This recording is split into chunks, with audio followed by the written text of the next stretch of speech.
ये कहानी बहुत पहले की है। किसी नगर में एक व्यक्ति रहा करता था जिसका इस संसार से मन भर चुका था, जो इस संसार की मोह माया को त्याग देना चाहता था। उसने एक दिन यह फैसला किया कि वह इस संसार की हर एक मोह माया को त्याग देगा। उसने अपना मन बना लिया था। उस व्यक्ति ने सन्यासियों का जीवन देखा था और उसने अब यह तय कर लिया था कि वह अब एक सन्यासी बनेगा। वह तुरंत अपने घर से निकलकर पास में रह रहे एक बौद्ध भिक्षुक के पास जाता है और उनसे कहता है कि मुझे एक सन्यासी जीवन जीना है। मैं इस संसार की मोह माया को त्याग देना चाहता हूँ।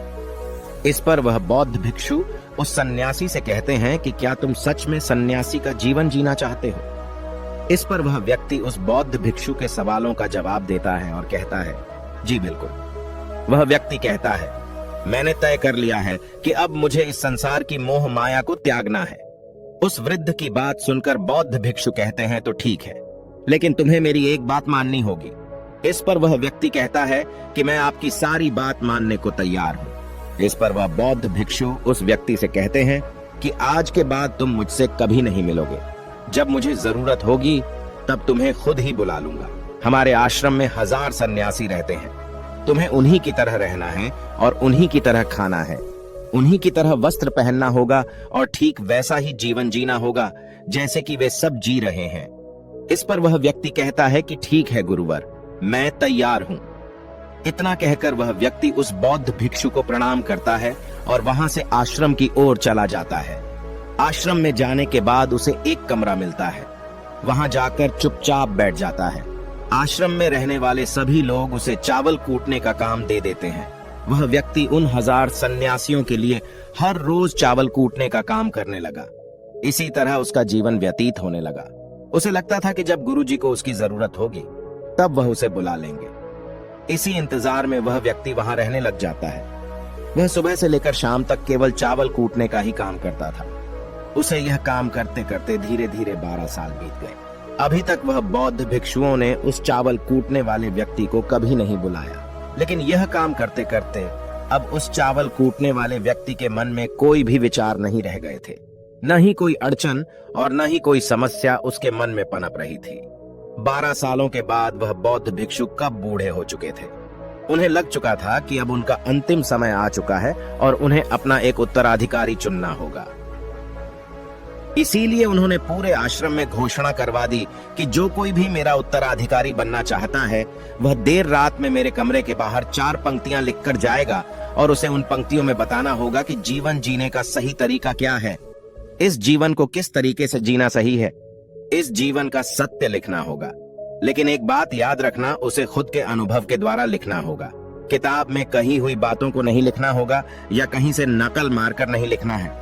जो भी यह बताने में सफल हो जाएगा वही मेरा उत्तराधिकारी होगा। आश्रम में जितने भी लोग रह रहे थे वह सब उस बौद्ध भिक्षु को बहुत मानते थे। कोई भी उन्हें धोखा नहीं देना चाहता था। सभी भिक्षुओं के मन में यह चाहत थी कि वह उनका उत्तराधिकारी बने, लेकिन कोई भी यह काम करना नहीं चाहता था। उन 1000 बौद्ध भिक्षुओं में से एक विद्वान भिक्षुक ने बहुत ही हिम्मत जुटाकर अंधेरी रात में दीवार के बाहर लिख दिया कि मन एक दर्पण की तरह है, उसमें धूल जम जाती है। उस धूल को साफ कर दो तो सत्य अनुभव में आ जाता है और सत्य मिल जाता है। ये 4 पंक्तियां उस शिष्य ने बड़ी हिम्मत जुटाकर अपने गुरुवर के कमरे के बाहर लिख दी। अगली सुबह जब बौद्ध भिक्षु उठे और कमरे के बाहर लिखी 4 पट्टियों को पढ़ा और कहा कि किस मूर्ख ने लिखी है, मेरी दीवार को किसने खराब कर दिया है, उसे पकड़कर अभी मेरे पास लाओ। जब आश्रम में सभी लोगों ने पता किया तो पता लगा कि वह विद्वान शिष्य उन पंक्तियों को लिखने के बाद रात्रि में ही उस आश्रम को छोड़ दिया था, क्योंकि यह विचार उसके अपने नहीं थे और विद्वान शिष्य ने जाते जाते अपने कुछ मित्रों से कह दिया था, सुबह अगर गुरुवर को मेरी कुछ 4 पंक्तियां पसंद आई तो वह लोग मुझे बता देंगे, और अगर इन 4 पंक्तियों को पढ़ने के बाद गुरुवर गुस्सा हो जाएं तो तुम सब मेरा पता उन्हें कभी भी मत बताना। आश्रम के सभी लोग चिंता में पड़ गए कि कितनी अच्छी पंक्तियां तो लिखी हैं उसमें, फिर भी गुरुवर नाराज क्यों हो गए। इतनी अच्छी बात तो लिखी थी उसने कि मां ने दर्पण की तरह है, अगर उसे साफ कर दिया जाए तो उसका प्रतिबिंब अस्पष्ट दिखने लगता है। वे सब कहते हैं, चलो देखते हैं कि गुरुवर को ऐसा उत्तराधिकारी कौन मिलेगा जो उनके सवालों का सही जवाब उस दीवार पर लिख सके। वह कौन होगा जिसके पास इससे भी विचार होंगे। कुछ लोग यह सब बातें उस चावल कूटने वाले व्यक्ति के कमरे के बाहर कर रहे थे। वह चावल कूटने वाला व्यक्ति पूरी बातें सुन लेता है और जोर जोर से हंसने लग जाता है। लोग उससे पूछते हैं, इसमें हंसने वाली बात क्या है? तुम्हें इसमें क्या गलत लगता है? वह चावल कूटने वाला व्यक्ति कहता है, गुरुवर सही तो कह रहे हैं कि किस नासमझ ने यह सब लिखा है। इस पर वैसे लोग गुस्सा हो जाते हैं और उस चावल कूटने वाले से कहते हैं कि तुम्हें क्या पता, तुम तो 12 सालों से सिर्फ चावल कूटने का ही काम कर रहे हो। तुम्हें किस बात का ज्ञान है? ना तो तुम्हें शास्त्रों का ज्ञान है और ना ही गुरुदेव ने तुम्हें कभी ज्ञान दिया। अगर तुम्हें इतना ही ज्ञान है तो तुम ही क्यों नहीं अच्छे शब्द बता देते? वह व्यक्ति हंसते हुए कहता है कि ठीक है, मैं जरूर बता दूंगा, लेकिन इतने सालों से मैंने लिखने का अभ्यास नहीं किया हूं तो लिखना मैं भूल गया हूं। मैं बातों को जरूर बता दूंगा, लेकिन किसी को मेरी बातें लिखनी होगी। और यह भी याद रखना कि मुझे उत्तराधिकारी बनने का कोई भी शौक नहीं है। इस पर वैसे लोग कहते हैं, तो ठीक है, क्या लिखना है बताओ? वह चावल कूटने वाला व्यक्ति कहता है, तो लिखो जो मैं बता रहा हूं। कैसा दर्पण कैसी धूल, न कोई दर्पण न कोई धूल, जो इसे जान लेता है वह सत्य को प्राप्त हो जाता है। यह बात उस गुरुदेव के कानों में पड़ जाती है।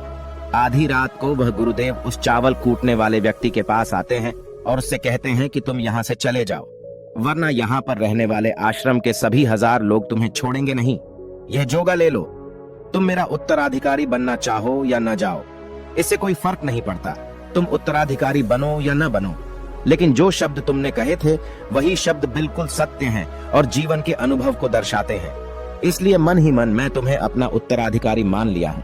और अगर यह बातें उन 1000 आश्रम वाले लोगों तक पहुंच जाएंगी तो वह सब तुमसे जलने लगेंगे और तुम्हें चोट पहुंचाएंगे। यह लोग बर्दाश्त नहीं कर पाएंगे। यह चावल कूटने वाले व्यक्ति उत्तराधिकारी कैसे बन सकता है? जिसे कभी ज्ञान नहीं, जिसने कभी शास्त्र पढ़ा ही नहीं, वह उत्तराधिकारी कैसे बन सकता है? वह भला कैसे सत्य को प्राप्त कर सकता है? और यहाँ पर शास्त्र जानने वाले सभी लोग सर पीटते रह जाएंगे। इसलिए तुम यहाँ से चले जाओ, कहीं और अपनी दुनिया बनाओ और वहां के लोगों को ज्ञान से भर दो। इस पर महात्मा बुद्ध ने भी अपने एक शिष्य से कहा था, जब तुम्हारे मन की सारे विचार शांत हो जाएं, तुम्हारे भीतर विचार आना बंद हो जाए, उस दिन से तुम्हें सत्य का अनुभव हो जाएगा। तुम सत्य का अनुभव करोगे, खुद को भी और इस ब्रह्मांड को भी समझ पाओगे। और यही बुद्धत्व प्राप्ति का पहला कदम है।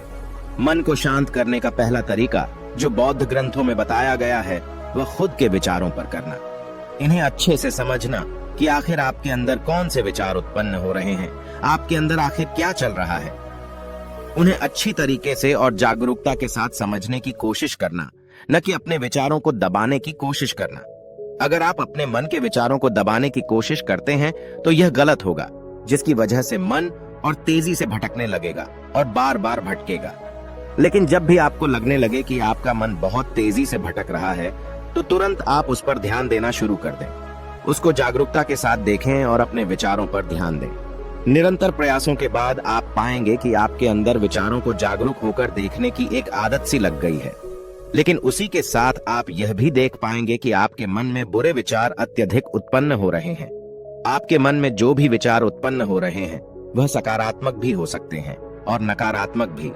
उनसे आपको कोई भी छेड़खानी नहीं करनी है, बस आपको अपने प्रयास पर काम करते रहना है। लेकिन यह अभ्यास आप लगातार करते रहे हैं तो एक समय आने के बाद आप अपने विचारों को नियंत्रित करने में सफल हो जाएंगे और उसे रोक भी सकते हैं। तब जाकर आपको असली शांति और सुकून की प्राप्ति हो जाएगी।